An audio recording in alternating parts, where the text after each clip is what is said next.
Welcome back to A Moment in History. I'm Seth Udinsky.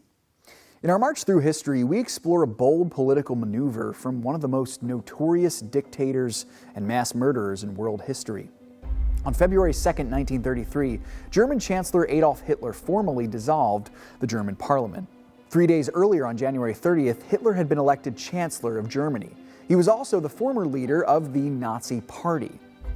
Now, with these political titles and no German parliament in his way, he would become supreme dictator of Germany and eventually head of the Axis powers during the bloodiest war in human history, World War II.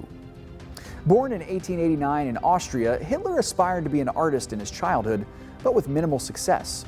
As a young man, he moved to Munich, Germany, and when the Great War, which was of course known later as World War I, broke out in 1914, Hitler joined the German army. He would go on to win multiple medals for bravery in the war, which ended in defeat for Hitler's Germany in 1918.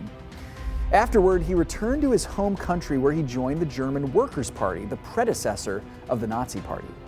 A charismatic speaker, he rose up the political ranks and became the party's leader, determined to make Germany united under one political party, the supreme nation of the world. After his dissolution of the German parliament, he gained absolute control over Germany.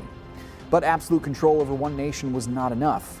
In September of 1939, Hitler instituted a full-scale German invasion into Poland, prompting Britain and France to declare war on his country. Only 21 years after the First World War ended, the Second began. Roughly 75 million people would lose their lives in World War II, but providentially, Hitler's attempt at world domination was thwarted by the heroic men who fought for the Allied powers, specifically those from Great Britain and the United States.